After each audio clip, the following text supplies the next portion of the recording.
की कहानियाँ, मुरली की कहानियाँ, मुरली की कहानियाँ, मुरली की कहानियाँ। रहमते प्रभु की है खुदा की मेहरबानियाँ, रहमते प्रभु की है खुदा की मेहरबानियाँ। मुरली की कहानियाँ, मुरली की कहानियाँ।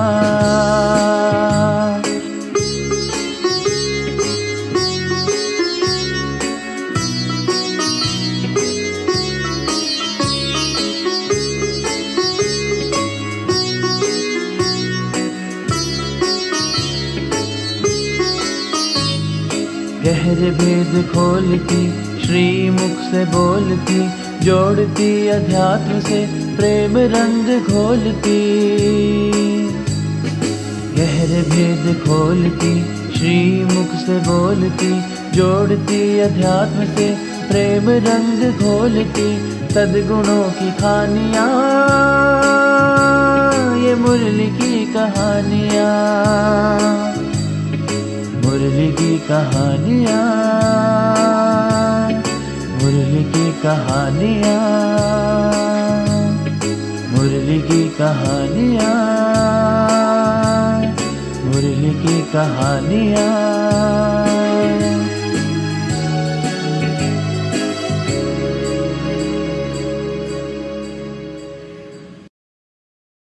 ओम शांति।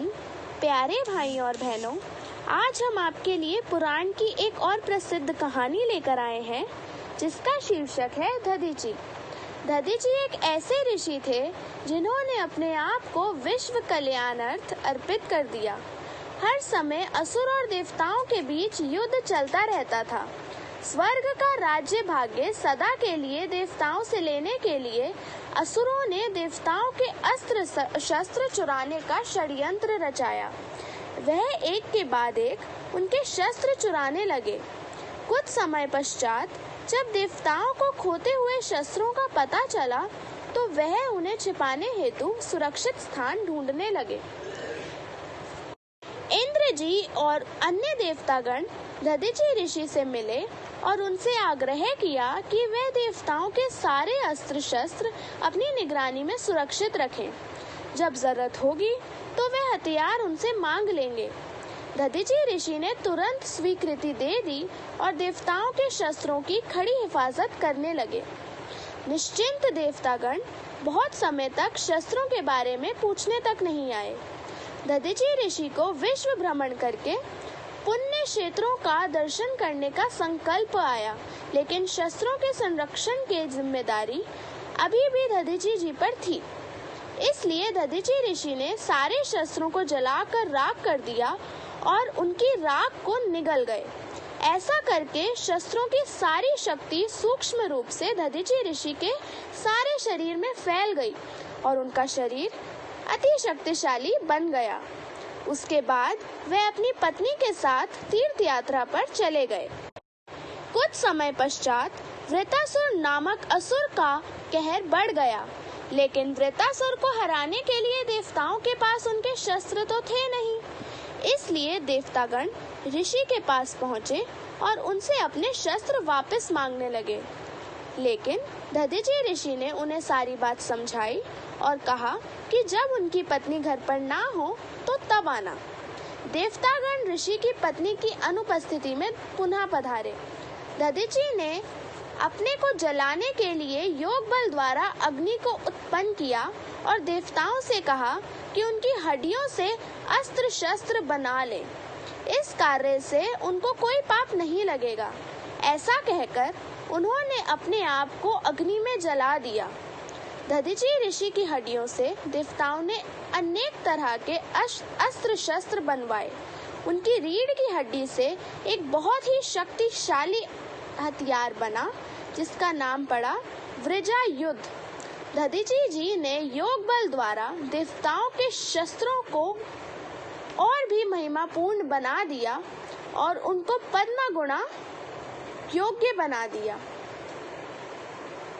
तो चलिए जानते हैं इस कहानी का आध्यात्मिक रहस्य अपनी ब्रह्मा कुमारी दीदी से। ओम शांति। ओम शांति।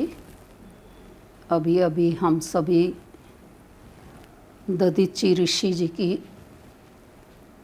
कहानी सुन रहे थे। अक्सर करके मुरली में बाबा दधीची ऋषि का नाम याद करते हैं। दधीची ऋषि के बारे में हम सभी बचपन से भी कथा कहानियों के अंदर सुनते पढ़ते आए।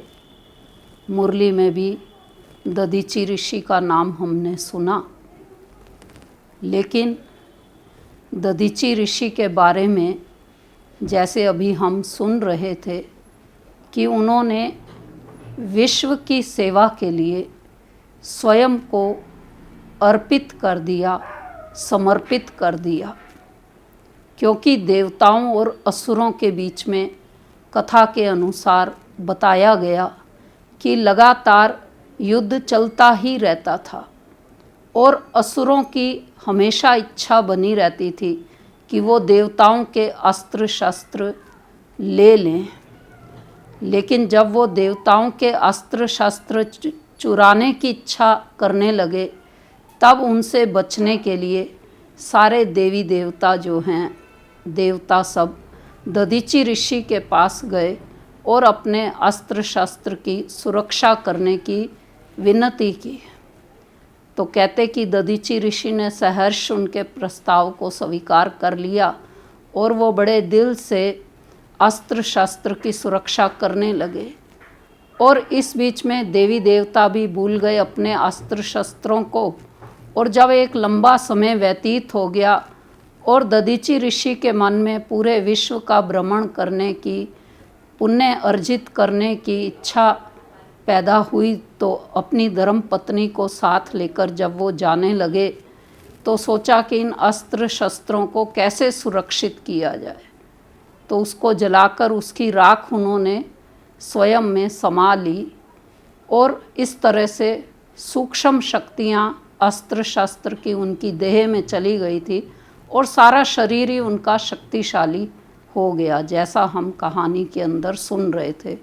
और फिर जब एक असुर ने दोबारा से देवताओं पर आक्रमण किया तो देवता दधीची ऋषि से अस्त्र शस्त्र लेने के लिए फिर से गए। तो किस प्रकार से उनकी रक्षा करने के लिए, संसार को संदेश देने के लिए उन्होंने स्वयं को अग्नि में जलाकर और देवताओं से अर्जी की कि उनकी हड्डियों की वो जैसा भी अस्त्र शस्त्र बनाना चाहें बना लें।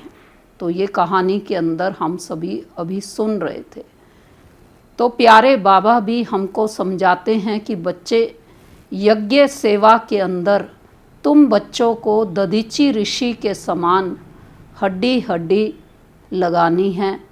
हड्डी हड्डी सेवा में समर्पित करते हुए हर पल हर क्षण ईश्वरीय सेवा में उपस्थित रहना है, ईश्वरीय सेवाओं में अथक रहना है। तन मन धन हर प्रकार की ईश्वरीय सेवा करते हुए भगवान के कार्य में सहयोगी बनना है। जैसे तन से सेवा की बात आती है तो यज्ञ के अंदर जो स्थूल सेवाएं चलती हैं, जैसे माउंट आबू में भी हम सभी जाते हैं विशेष सेवा करने के लिए, सेवा केंद्रों पर भी आते हैं, अपना समय निकाल करके तन से सेवा करते हैं। मन से सेवा करना अर्थात योग युक्त अवस्था में सारे विश्व को सुख शांति के प्रकंपन देना, जिसे मनसा सेवा कहा गया, जो आजकल हम सभी मिलकर के संसार में सुख शांति पुनः स्थापित करने के लिए कर रहे हैं। तो मनसा सेवा व्यक्तिगत रूप से भी हम सभी करते हैं और संगठित रूप से भी संगठन का योग बठियाँ आदि करते हुए भी हम सभी मन से संसार को परिवर्तन करने की सेवा शिव बाबा के साथ मिलकर कर रहे हैं। और धन की सेवा वो सबको मालूम ही है कि यज्ञ का सारा कार्य चलता ही कब है, सबके थोड़े थोड़ा सहयोग करने पर ही, धन रूपी बीज को बोने पर ही। धन से एक ईंट भी कंस्ट्रक्शन के कार्य में, यज्ञ में लगाने पर भी, बूंद बूंद से जैसे तालाब भर जाता है, ऐसे ही सब भगवान के बच्चों के सहयोग से ही उसका कार्य चल रहा है, चलता है। तो इस प्रकार से हरेक मनुष्य आत्मा जो इस समय परमात्मा पिता को पहचान चुकी, उसके कार्य को जान चुकी, समझ चुकी और स्वयं को आत्मा समझ प्रतिदिन शिव बाबा को याद करती है, तो धीरे धीरे ईश्वरीय सेवा करने की, प्यार से करने की श्रेष्ठ भावनाएं जागृत होने लग जाती हैं। और जब श्रेष्ठ भावनाओं के साथ, निस्वार्थ भाव के साथ हम ईश्वरीय सेवा में अपना तन मन धन लगाते हुए दधीची ऋषि की तरह हड्डी हड्डी भी सेवा में लगाते हुए दिन रात व्यतीत करते हैं, तो हमारी पुण्य का खाता तो जमा होता है, अपरंपार खुशी भी हमारे इस ब्राह्मण जीवन में, मनुष्य जीवन के अंदर बनी रहती है।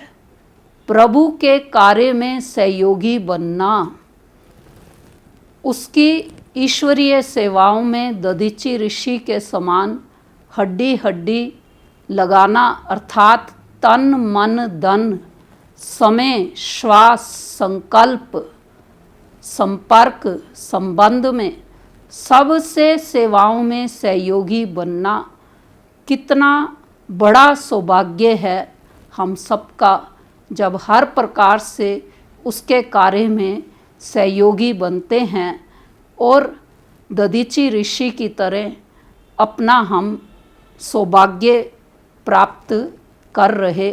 दधीची ऋषि की तो एक व्यक्ति की कहानी हमने सुनी, लेकिन इस समय जिन्होंने भी परमात्मा शिव को पहचान लिया है, वो एक एक व्यक्ति, वो एक एक ब्राह्मण कुल भूषण आत्मा, श्रेष्ठ आत्मा वास्तव में अपने तन मन धन समय श्वास संकल्प से हर प्रकार से ईश्वरीय सेवा को करते हुए ईश्वर के विश्व परिवर्तन के कार्य में अपना बहुत बड़ा सहयोग दे रहे हैं।